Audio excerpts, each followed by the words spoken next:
My biggest thing is if you guys know my instructor, Joe and Lloyd, they are sticklers for the details, okay? They used to teach me just components, one little component. Just work on this, work on this, work on this, work on this. And then, here, add this component. Work on it, work on it, work on it. And that's really, that's really the intricacy or the sophistication of the Cobra system.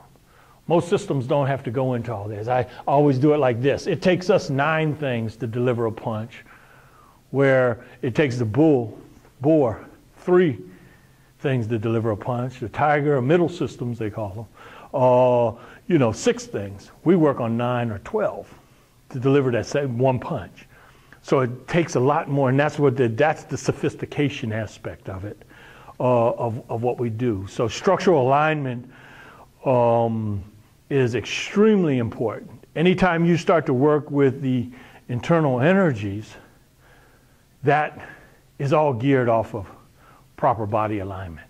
Other than that, you create the kinks, the hose, the bends in the hoses that doesn't allow it to flow and manifest to its ultimate degree. So it's very important. So those are things I always like to stress, is if you get your structure in the proper order, I usually break it down into 3 things. You structurally align the skeleton and the major muscle groups, okay?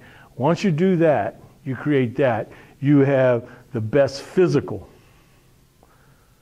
okay, aspect of what you can do. Once you get that down, then you start to put the emphasis on the connective tissues. You get the best or the strongest hydraulic or elastic strength possible. You see? And then this is going to be interesting, but once you learn to relax all that, then you get the strongest energetic posture as possible. So it's a progressive process. So I can develop a very strong, hard, powerful punch, a kick, or whatever, you see? And the key to that is to do that with proper structural alignment and muscle. It's muscle and major muscle and structure and bone structure, that alignment, okay?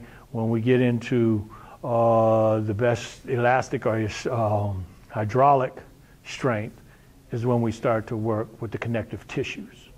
They tying them in just like this. See this why I can do, this becomes hydraulic.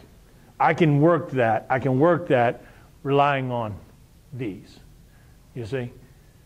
Or I can work it relying on my thighs, the muscles themselves. You can do it either way, but the key to it is that torque is what creates the hydraulics behind it, which makes it easier. Now, it's almost like a rubber band. You ever take a rubber band? What does it want to do? Come naturally back to its state, naturally back to its state. You learn to do that with the connective tissue, it'll come naturally back to its state. And it's what they call potential. It's stored potential energy in it, It's just like it's bow and arrow. You pull the bow, you got all that potential energy. You release it, the energy's released, but you got all the potential. All you got to do is pull it again. Get that tautness in it, and then the energy's directed forward. So those are things that we want to do.